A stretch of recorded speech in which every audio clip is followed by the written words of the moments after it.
Wars have intensified big time today. First, Amazon announced a new deal with Viacom a month after a similar Viacom Netflix contract expired. Now, the partnership is a major win for Amazon. It's giving its Prime users a multi-year, multinational content deal for thousands of episodes from Nickelodeon, from MTV, and also Comedy Central.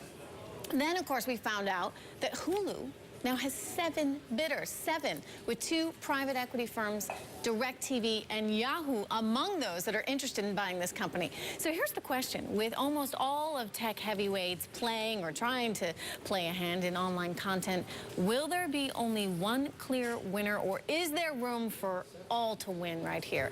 What's next in Stream Warners? We're finding out with our panel. Shahid Khan, co-founder of MediaMorph, Jonathan Geller, founder of Boyd Genius Reports, and David Bank, media analyst at RBC Capital. Also Paul Sweeney, director of North American Research at Bloomberg Industries, where he covers everything media. I'm going to start with you, Paul. I mean, everybody's sort of trying to get into this online streaming business. What does it mean? Is there a chance for many people to play in this game, or is one going to emerge as the clear superior pick? I think there's going to be several players that are going to be able to make a business out of this online video, and that's just simply a result of where we're seeing all of, a lot of the usage is going from traditional linear broadcast and cable television viewing to online viewing. So we're seeing growth in online usage. We're seeing growth in online advertising, advertisers trying to target these online viewers.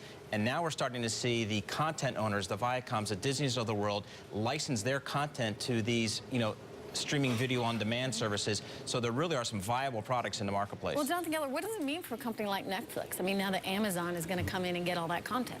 I mean, they wanted the exclusive. They didn't get the exclusive, so they went to Amazon as far as Viacom. Right. I don't think it's that big of a deal, to be honest. I don't use Amazon Instant Video. I personally don't like it. I think it's a little clunky. I think all their services on different platforms are really hard to use. What do you use? I use Netflix. So I kind of still think that Netflix has a huge edge here. I'm not so long as it continues to develop good content that you want to see? Correct, but this is also so much younger gear than what Netflix really cares about, I feel, as their core market. So I don't really necessarily think this is a huge deal. Well, it's also a lot of old content, right? I mean, you're talking Nickelodeon. I mean, who's what? I mean, it's just VH1. I mean, it's that crowd as opposed to the young new crowd that's going for Arrested Development, House of Cards, my personal favorite, et cetera, right? I mean, isn't this old content? Correct, and also except for the kids shows, Adam, right? Yeah, Dora the Explorer. Right. Yes. Well, as far as the kids shows, Netflix does still have some Viacom content until 2016, so they're not completely out of the game as far as that. Okay. What do you think? I mean, do you think there's room for a lot of players in this space, Shahid? I think there's room for players, but if you look at this battle that we're discussing, it's predominantly between Amazon, Netflix, and Hulu.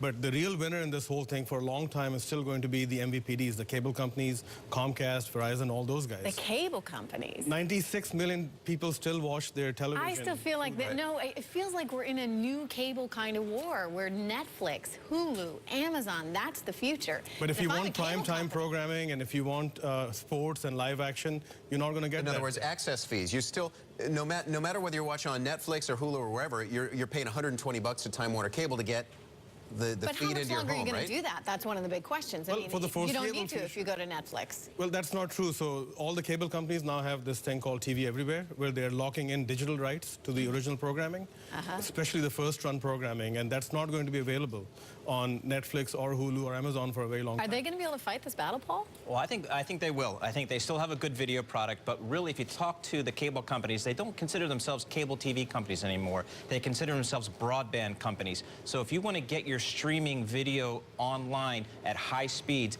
the cable companies are still the best way to go. You're still going to have to pay your cable bill. You're not necessarily paying it to get, the best TV shows. You're paying it to get high-speed broadband access. Okay, so David Bank, are we still going to be paying those cable bills 10 years from now? Well, I think everything either happens a lot faster or a lot slower than you always think it's going to happen. And I think in this case, this sort of feels like it's going to take a while before the ecosystem comes to some dramatic shift. I think the most interesting part of this day, to me, has to do with a couple of headlines you mentioned at the open, which is, so right now we've really had two players negotiating against each other for content, and that's what's kept the price floor in place And I think, I think what the ecosystem has been waiting for is another major player to come in. Some of us thought it might be, the Verizon Redbox joint venture or Intel. And increasingly, it just may end up being Hulu as a bigger player. If you take Hulu and you fund it with money from a new player outside of its initial network partners, they could come in and buy a massive amount of content. And I think that adds something to the dimension. It allows the existing players and the content creators in the ecosystem to keep making more money from all those cable distribution platforms, and then have yet another massive bidder come in for content and SVOD. And so these two things happening at the same time are pretty fascinating. We still don't think the network should sell Hulu. We wouldn't sell them.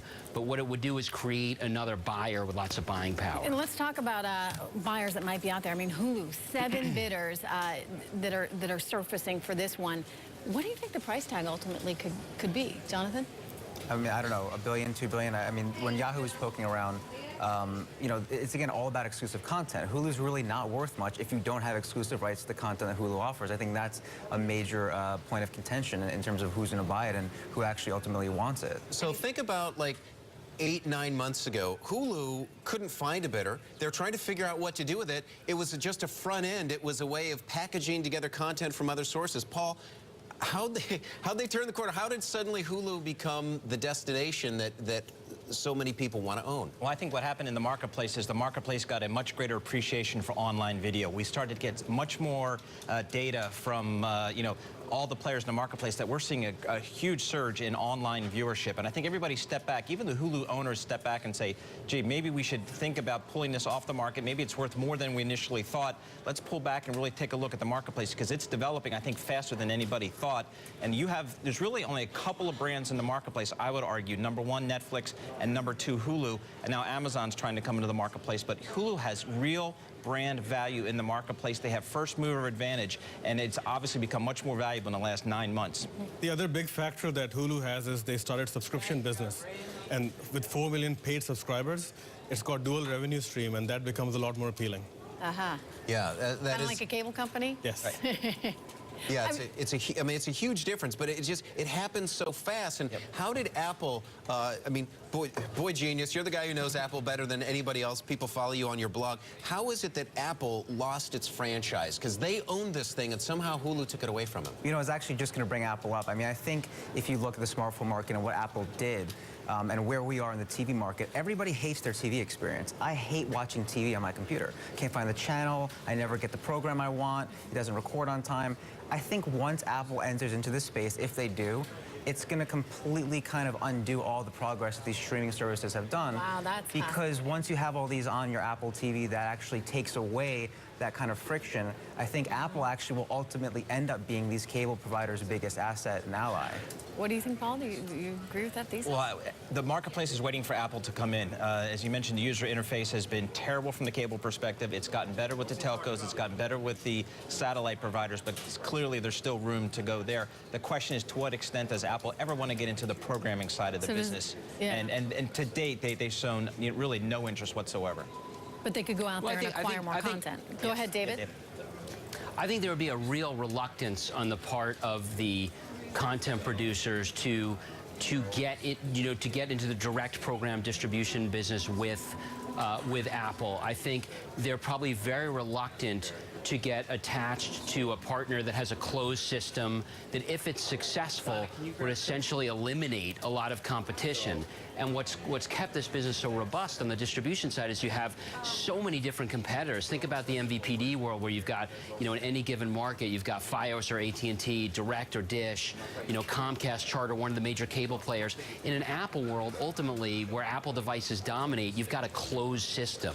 So I think there's going to be a lot of reluctance to work with them as a direct distributor, and the support is Apple as a platform for all these other, all these other platforms. Like you want Apple running Amazon, Hulu, Netflix, but you don't envision Apple itself as the programming aggregator. The other issue with Apple is that they only have one business model right now, which is electronic sell-through. If you want free programming, ad-supported, you cannot get that on Apple. Or if you want subscription video on demand, you don't get that on Apple either. All right, we're going to have to leave it there. Really interesting conversation that we'll continue having over the next months and years. Thanks so much to the whole panel, Shahid Khan, Jonathan Geller, David Bank, and Paul Sweeney.